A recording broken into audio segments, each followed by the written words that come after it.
C'est une déception venant de la Côte d'Ivoire. Regarde, tout le monde est parti.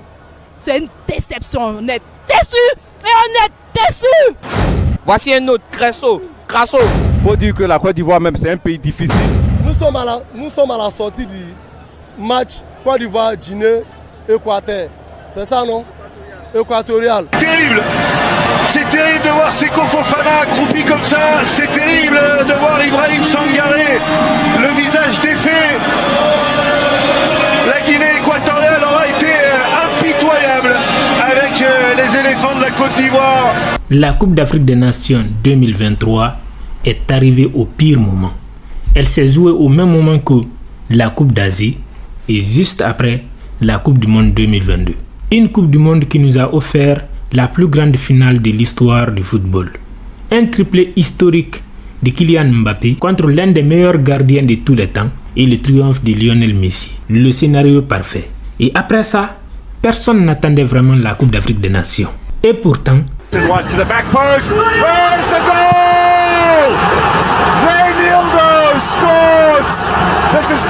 y a une semaine, jour pour jour, les éléphants de la Côte d'Ivoire tombaient dans le précipice face à la Guinée équatoriale. Mais le Maroc a décidé de leur tendre la main pour les rattraper et les qualifier in extremis.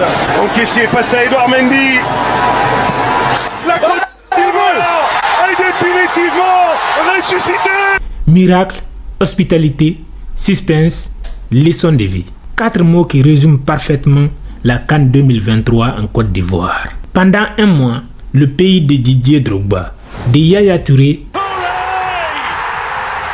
et de Simone Adingra. Simon Adingra, il le reçoit maintenant. Attention, Simon Adingra qui va s'amener ce ballon. Le centre de Simon Adingra A traversé toutes les émotions humaines. L'humiliation, la honte, le doute, l'espoir, puis la joie. J'ai envie de me faire pleurer aussi, tu vois.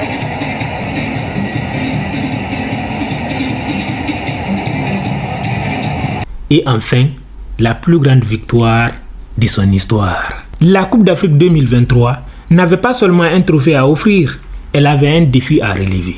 Attirer l'attention au moment où personne n'avait besoin d'attention. Personne ne voulait entendre parler de la Coupe d'Afrique des Nations. La Côte d'Ivoire avait alors rendez-vous avec l'histoire. Elle avait une mission. Prouver que le football africain en vaut la peine. Et surtout qu'on n'a rien à envier ni à la Copa América, ni à l'Euro, ni à la Coupe d'Asie. Et le défi n'a pas seulement été relevé, il a été surpassé et de loin.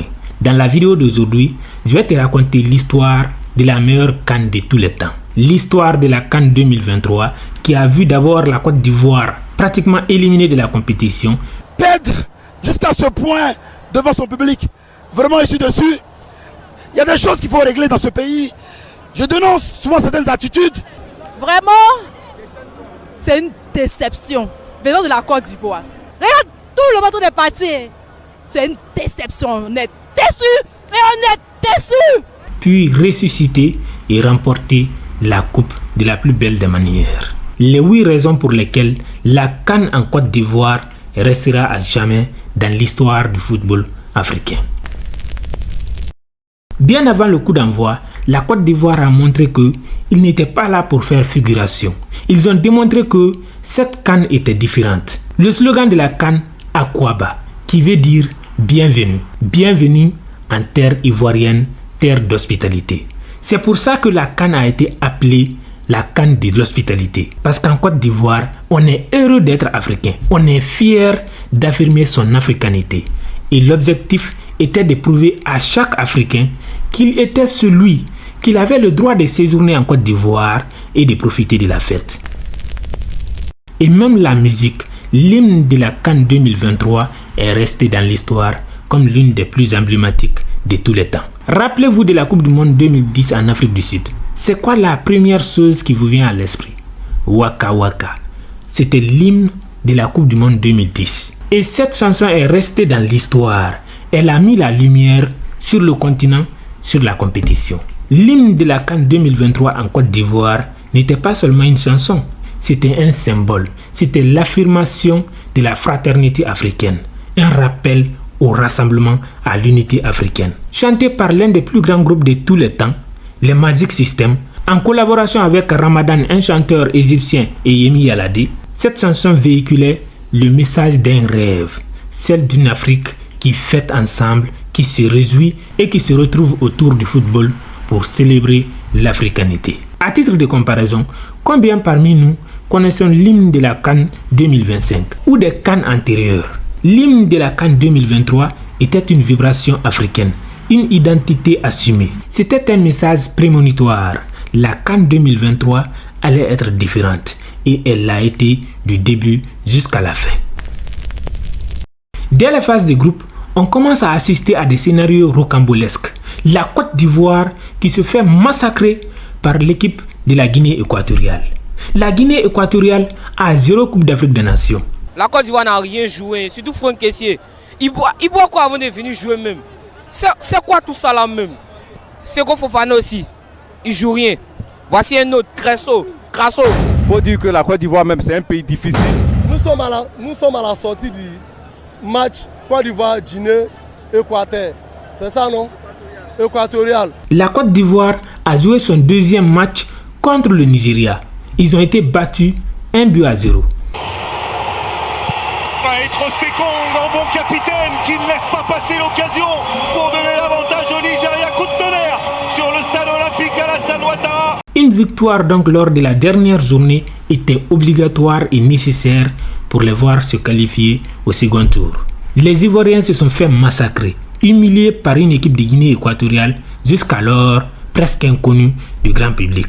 4-0 contre une équipe qui non seulement ne faisait pas partie des favoris, mais surtout n'a absolument aucune histoire dans la Coupe d'Afrique des Nations. Tout le monde, y compris les Ivoiriens eux-mêmes, était convaincu alors que les Ivoiriens étaient éliminés. On vous dit que l'entraîneur là, il vaut rien. Entraîneur, il vaut rien. C'est tout ça là, Drogba voulait changer là. On vous a dit, FIFA, laissez Drogba va gérer. FIFA, laissez Drogba va gérer. Ils sont méchants. Pour qu'ils se qualifient au second tour, il fallait que l'impossible se produise, pas une fois, pas 2 fois, mais plusieurs fois. Il fallait qu'il se passe un miracle, pas une fois, pas 2 fois, mais plusieurs fois. L'Algérie devrait perdre contre la Mauritanie. Le Ghana ne devrait pas gagner et le Maroc devrait absolument gagner son dernier match. Mais bien sûr, le miracle finit par se produire, pas une fois, pas 2 fois, mais jusqu'à 3 fois. Le Ghana menait jusqu'à la 90e minute 2-0 contre le Mozambique. Le Mozambique n'a pas seulement remonté un but, ils ont remonté 2 buts. Dans un match qui était pourtant insignifiant pour eux. Pour le Ghana, c'était un match décisif, le match qu'il fallait gagner à tout prix. Pour le Mozambique, c'était juste le dernier match de la CAN. Ils étaient juste contents d'avoir participé. Leur but, c'était peut-être de marquer un but contre la grande équipe du Ghana. Le Mozambique n'avait rien à gagner dans ce match. Pourtant, ils se sont battus comme des prédateurs. À la dernière seconde du temps additionnel, ils ont mis le deuxième but pour sortir à égalité contre le Ghana. Le Ghana avait alors 2 points, alors que la Côte d'Ivoire en avait 3 puisqu'ils avaient gagné leur premier match. La Côte d'Ivoire, qui pourtant était éliminée dans la tête de tout le monde, commençait alors à avoir une lueur d'espoir. Mais il restait encore un obstacle à franchir. L'Algérie, qui avait fait jusque-là 2 matchs nuls, avait besoin juste d'un match nul pour éliminer la Côte d'Ivoire. Le dernier match de l'équipe d'Algérie était contre la Mauritanie. La Mauritanie, dans l'histoire de la Coupe d'Afrique des Nations, n'avait jamais gagné auparavant. Tentative. Oh, la reprise derrière! La Mauritanie a gagné contre l'équipe d'Algérie. Une équipe composée des Mahrez, déjà championnes d'Afrique en 2019, les Aïssa Mendy ou encore les Youssef Bilaili. C'était un scénario imprévisible. Personne n'aurait pu prédire ce résultat-là. Pour l'équipe de la Côte d'Ivoire, l'espoir était né. Ils avaient juste besoin d'une victoire du Maroc pour la dernière journée. Et ça, bien évidemment, c'était une forte probabilité. Le Maroc, à l'époque, était pressenti comme le favori ultime pour remporter la victoire finale. Le peuple ivoirien commençait alors à sourire. D'un instant à l'autre, ils sont devenus supporters du Maroc. Et le Maroc, bien évidemment, a ramené l'équipe de la Côte d'Ivoire en vie. D'une équipe qui a été massacrée, humiliée par une équipe pratiquement inconnue, de la Guinée équatoriale à une équipe qualifiée pour les huitièmes de finale. Une seule victoire, 2 défaites, dont un avec un score fleuve. Les Ivoiriens devraient alors affronter l'équipe du Sénégal en huitième de finale. Le champion en titre, l'équipe de Sadio Mané, qui paraissait à ce moment-là imprenable. Personne à ce moment-là, même dans son délire le plus ultime, n'aurait pu imaginer que la Côte d'Ivoire aurait un minimum de chance face à l'équipe du Sénégal. Et pourtant, la suite appartient à l'histoire. Les Ivoiriens n'ont pas seulement gagné et éliminé l'équipe du Sénégal, ils les ont rattrapés au score, sont partis au tir au but et ensuite se sont qualifiés pour affronter l'équipe du Mali en quart de finale. En quart de finale, l'équipe de la Côte d'Ivoire a produit un autre miracle. Ils ont remonté un score face à l'équipe du Mali qui les a dominés dans tous les aspects du jeu. Ils ont marqué à la dernière minute du temps réglementaire. En prolongation, l'équipe de la Côte d'Ivoire a éliminé l'équipe du Mali. Une équipe pourtant qui les a dominés, qui a eu un penalty dès le début du match qu'ils ont raté. La Côte d'Ivoire a écopé d'un carton rouge. Et la tentative, le but. Oh, les d'Orgelès qui nettoie la lucarne gauche de Yaya Fofana. On le disait, le Mali se montre patient, mais dès que l'ouverture s'est présentée, eh bien Néné d'Orgelès a enveloppé, a caressé ce ballon pour aller le loger dans la lucarne gauche de Yaya Fofana. Le Mali mène logiquement 1-0. Mais ils ont fini par remporter la victoire finale contre l'équipe du Mali. C'est bien joué dans la surface de réparation, c'est Fofana, c'est contré. Elle est venue au tout dernier moment. Encore une fois, le miracle est permanent pour la Côte d'Ivoire qui revient à hauteur du Mali. C'est complètement incroyable. Explosion ici au stade de la Paix. La volée. C'est complètement dingue. C'est complètement fou. C'est Seko Fofana. C'est lui qui avait inscrit le premier but de ce tournoi. C'est lui qui a mis le premier but de la Côte d'Ivoire. Et c'est lui qui vient qualifier les éléphants pour les demi-finales de leur propre Coupe d'Afrique des Nations. Les Ivoiriens, qui n'étaient pas censés se retrouver en huitième de finale, se sont retrouvés alors en demi-finale de la CAN. Une équipe qui avait été humiliée et éliminée en phase de groupe faisait désormais partie des favoris pour remporter le trophée. En demi-finale de la compétition, la Côte d'Ivoire a éliminé la RDC, l'une des équipes les plus solides de cette compétition. Les Ivoiriens les ont éliminés pour passer à la finale où ils allaient affronter l'équipe du Nigeria. On rappelle que le Nigeria avait déjà battu l'équipe de la Côte d'Ivoire lors des phases de groupe. Mais attention, il y a des événements qui ont encore rendu extraordinaire ce parcours des Ivoiriens. Ils se sont débarrassés de leur entraîneur. L'entraîneur qui les avait guidés lors des 3 premiers matchs de phase de groupe. Et ils n'ont pas fait venir un entraîneur expérimenté. Le nom de l'un des plus grands entraîneurs de l'histoire du foot africain, Hervé Renard, revenait alors dans les médias. Certains pensaient que c'est lui qui allait prendre les règnes des éléphants de la Côte d'Ivoire. Mais non, contre toute attente, c'est un homme inconnu du grand public. Un homme sans expérience qui a guidé les éléphants de la Côte d'Ivoire des huitièmes de finale jusqu'à la finale. Lors de la finale contre l'équipe du Nigeria, l'équipe qui les avait pourtant dominés lors des phases de groupe, les Ivoiriens n'ont pas seulement gagné, ils ont dominé leur adversaire. Contre des joueurs emblématiques comme Victor Osimhen, qui était à l'époque le ballon d'or en titre, Ademola Lookman, qui était jusqu'à ce stade le meilleur joueur de la compétition, les Ivoiriens ont gagné. Ils ont remporté la CAN la plus improbable de leur histoire, mais surtout de l'histoire de la Coupe d'Afrique des Nations.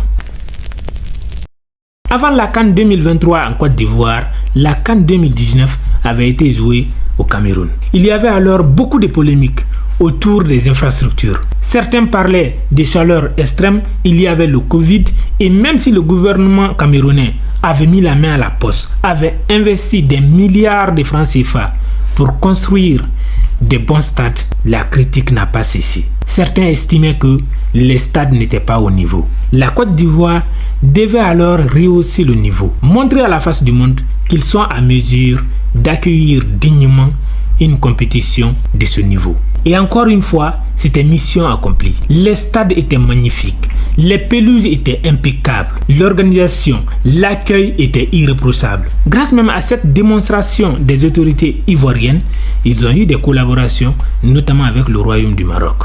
C'est dire combien de fois cette CAN a eu non seulement un impact sur la Côte d'Ivoire, mais encore plus sur le continent africain. Malgré les tensions, malgré l'enjeu, malgré la pression, la Côte d'Ivoire est restée juste. Lorsqu'ils ont été battus par la Guinée équatoriale, la chanson qui était à la mode, c'était Coup de marteau. Coup de marteau, c'était l'une des chansons les plus emblématiques de la CAN 2023, chantée par un groupe de chanteurs ivoiriens. Les Équato-Guinéens sont partis au vestiaire. Un vestiaire ivoirien en Côte d'Ivoire, ils ont mis la chanson ivoirienne du moment. Ils ont chanté, ils ont dansé et ont publié sur les réseaux sociaux. Les Ivoiriens ont vu et ont rigolé avec. Les Ivoiriens sont sortis dans la rue pour chanter qu'ils s'en foutaient s'ils étaient éliminés. Que cela ne les atteint pas. Ils ont pris à la rigolade leur humiliation. Ils étaient censés pleurer, accuser tout le monde, manifester leur frustration, éventuellement agresser les supporters bissau-guinéens, comme malheureusement c'est le cas souvent à la Coupe d'Afrique des Nations. Lorsque des équipes qui n'étaient pas censées perdent, automatiquement c'est la guerre. Les Ivoiriens non, ils sont restés fair-play. Ça c'est un scénario unique à la Coupe d'Afrique des Nations. Aucune frustration, aucune polémique, aucun favoritisme, aucun discours de haine sur l'internet. Et même quand la Côte d'Ivoire a été ressuscitée, qu'ils ont gagné des adversaires, ils sont toujours restés dignes. Bien évidemment, il y avait des chambrages par-ci par-là, mais ça n'a jamais dépassé le cadre du football. Ça n'a jamais débordé dans la haine de l'autre. Ça, c'est rare, très rare dans une Coupe d'Afrique des Nations. La finale de la compétition était comme un symbole. Côte d'Ivoire contre le Nigeria, deux pays frères de la CEDEAO. Dans l'hymne de la compétition, il y avait une Nigériane qui a chanté avec le groupe Magic System de la Côte d'Ivoire. Et à la finale de la compétition, le Nigeria s'est rencontré encore une fois avec la Côte d'Ivoire. La finale n'était pas seulement un match, c'était l'aboutissement d'un mois de folie. Un stade en fusion, un peuple debout derrière son équipe. Une Afrique entière qui regarde avec la plus grande fierté. Et quand le coup de sifflet final retentit, on réalise tous qu'on vient d'assister pas seulement à une victoire sportive, mais à la victoire d'un peuple. Une victoire acquise avec la passion, la résilience, la patience, mais surtout une victoire africaine. La CAN 2023 en Côte d'Ivoire restera à jamais la meilleure CAN de l'histoire du football africain. Pas seulement en termes d'infrastructure, pas seulement en termes du niveau des équipes qui ont compéti, mais surtout un ensemble d'événements. Le contexte dans lequel le tournoi a été organisé, l'attitude du pays organisateur, l'accueil, l'hospitalité et l'ambiance tout au long du tournoi. Les scénarios inédits et surtout une victoire du pays organisateur au bout du suspense. Mais ça, ce n'est que mon avis. Êtes-vous d'accord avec moi que la CAN 2023 restera à jamais la meilleure de l'histoire? Laissez vos opinions dans les commentaires. N'oubliez pas de vous abonner à cette chaîne, de liker la vidéo et de propager autour de vous.